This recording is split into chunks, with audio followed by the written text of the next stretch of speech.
Zuzanna Karczewska, and this is Sport Chronicles at the ISPM news station. We are sending our thoughts to all of you, and please stay home and help to flatten the curve. Moreover, big thanks to all the medics and essential workers who are still out there so we can stay home safe. Thank you.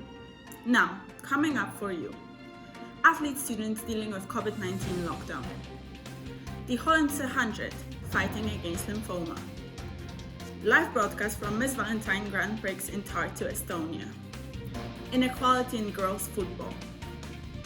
How sustainable are Dutch biggest football clubs? And lastly, can we get rid of doping? An experts panel. Now, please welcome Viljus and Daria, who will talk about how COVID-19 has impacted their athletic and academic lives and how are they dealing with that. The current information on coronavirus is really bad.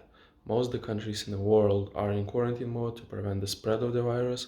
Sport events like Olympics, NBA, and Champions League are cancelled by making us watch old matches on YouTube. And the worst part is that there is no information when this pandemic will end. So stay safe, guys, stay home, and take care of yourself. Being few days into week one online teaching, I must admit that I haven't had many issues so far. All the pre-recorded lectures are easily accessible, as well as the communication with lecturers is made very easy. Pretty much the same as it is when we're learning on campus. We will see how it goes further with final assignments and feedback, as well as the written exams, which are still scheduled. But I believe that there should be no issues finishing quarter 3 remote. Coronavirus had impact on everyone's daily life, and let me tell you how I deal with this situation. First of all, I asked my coach for individual training plan because all the gyms and sport clubs are closed, so I'm doing my trainings in the park or in the dunes. And the second thing is nutrition. Probably this is the most important thing. You have to keep eating healthy just to keep your immune system strong. I also increased my vitamin C for that. So stay safe, guys, and stay home. Wednesday 11th of March was the last day for ISPM Year 2 students to be on campus. As from 13th of March, Friday, Zuiderpark campus has closed the doors, as well as all of the other universities in the Netherlands. ISPM program has made it possible to continue and finish quarter 3 remotely, making pre-recorded lectures available as of most of the materials, and organizing live sessions with lecturers and their students. Daria and Viljus, thank you very much for sharing your stories. Now we have a very special interview for you, where our reporter talked to a gymnastic coach, Vera de Royce, who was set to participate in the Hollandse 100, a fundraiser for fight against lymphoma cancer, in memory of her father who passed from that illness. Our next guest is Vera de Royce, who skated and cycled for Hollandse 100 fundraising event. So the Hollandse 100 is a fundraising event from Lymph & Co. to raise money for lymphoma cancer. And I was looking at your training right now and saw that you were skating with the prince. So he's the founder of Lymph & Co. He one of the princes. He had lymphoma cancer. I just asked him today 6 years ago, and they invited me a couple of weeks ago to train with them because they saw I was raising a lot of money.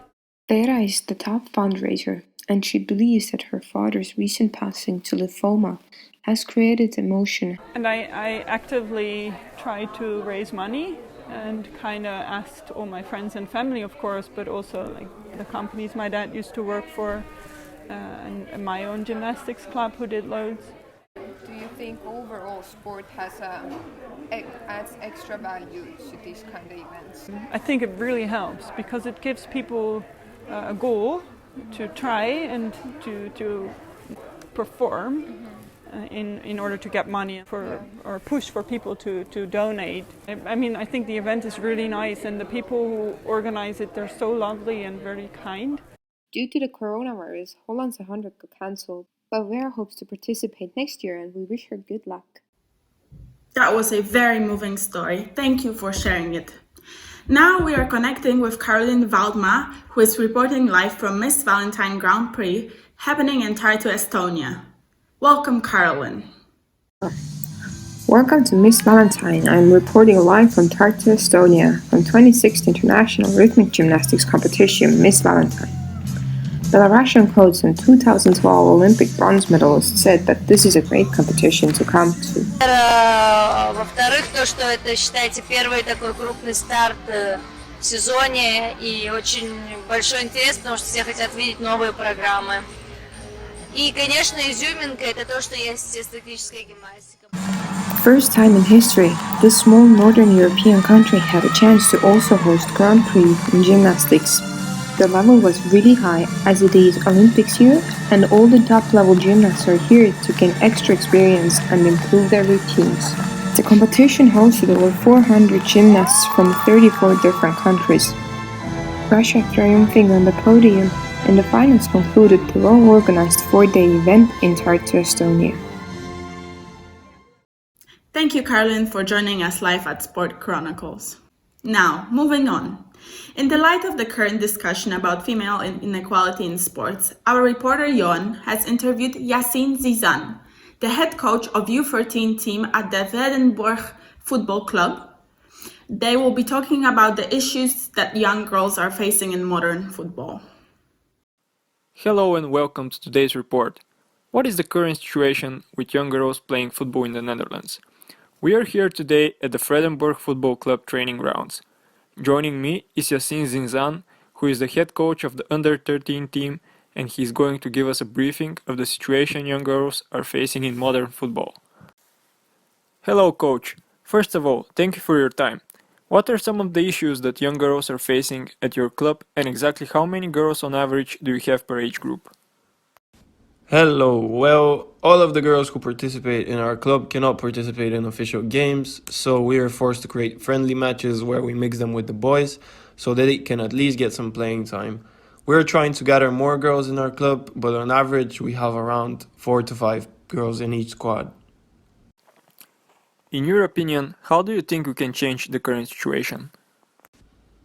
Well, it's the parents. They're the ones who need to take the initiative and break the stereotype of girls playing football. When will we finally have equality in numbers for kids' sports? How much time will it take for parents to stop stereotyping certain sports by gender? And what action will the sports federation and football clubs undertake? Only time will tell. Thank you, Johan, for your input. Now we're connecting with Sydney Golling, who is going to report on the environmental sustainability in Dutch two biggest football clubs. The floor is yours, Sydney. With the climate change proven by many scientists, everybody's focus should set on sustainability. Considering the size of the sport industry, it has to take more responsibility and focus on sustainable options. This new way of thinking has led to more and more sport clubs choosing a sustainable way of maintaining stadium and reducing their costs. Especially Ajax Amsterdam with the Johan Cruyff Arena is considered one of the pioneers in the promotion of sustainability. The stadium possesses 4,200 solar panels on the roof, with the energy being stored in used batteries. To give us a better insight into the measurements and their impact, I met Mauritia van Hevel, the sustainability consultant of the Amsterdam Arena. How did all the measurements that have been taken affect the finances of the Amsterdam Arena? So we have implemented a lot to keep our costs down and also for our stadium to be as sustainable as possible. So financially, we have reduced our costs drastically. Did you receive positive feedback from fans and visitors? Yes, so with both, actually with the fans and visitors, a lot of them are not aware about everything that we are doing, but all over we got really good feedback, yes. One of the main rivals of Ajax Amsterdam within the Netherlands is PSV Eindhoven. But what about outside the pitch? Even PSV fans start to believe that their club should work on its sustainability. So yeah, I went to an away game in Amsterdam at Ajax Amsterdam and was able to charge my electric car there. And I think PSV should start doing the same and generate their own electricity, because I think in this way they could lower their costs and help the earth as well. Thanks, Sydney. And lastly, please welcome our expert Emma Baker, who will analyze the doping situation in modern sports. Can doping in sports be stopped? A lot of us would like to believe so, but it currently seems as though doping in sports will never be stopped. And this comes down to two facts. WADA, the World Anti-Doping Agency, struggles to keep up with the development of new performance-enhancing drugs, and there's no intent by the IOC to stop doping. Of course, the IOC has some incentive in catching dopers. It makes them look good, but catching too many dopers would cast a bad light on sports and lead to a loss of a large amount of money. If there were an intent to catch all dopers, then surely more athletes would have been caught when 44% of them admitted to doping in a survey where only around 2% of them were caught. WADA was set up by the IOC in 1999 when they declared a war on doping. The organization is supposed to be the guard of clean sports and write the rulebook about what dictates the best global practice. However, the independence of WADA is often questioned. Rob Kohler, the former deputy director of WADA, described the agency as follows. WADA as an institution is weak. It's basically a naked legislator. It produces rules, but it has absolutely no power or capacity to enforce them. WADA is heavily reliant on the goodwill of athletes and others involved. However, different countries have different means, abilities, and political desire to catch dopers, and this is ultimately what led to Russia being able to develop its state doping program, which was uncovered in the documentary Icarus. The IOC has two bodies that are tasked with fighting doping, WADA and CAS, the Court of Arbitration for Sport. CAS was also established by the IOC. These bodies are supposed to be independent, but this has often been questioned. 3 senior IOC members have all served in key positions in the IOC and either WADA or CAS simultaneously, and those are only 3 examples of this case. The question arises, should the president of WADA also be an IOC member where there's a divergence of loyalties? Having such a close-knit inner circle allows the IOC to have a tight grip on the bodies it once set up as independent.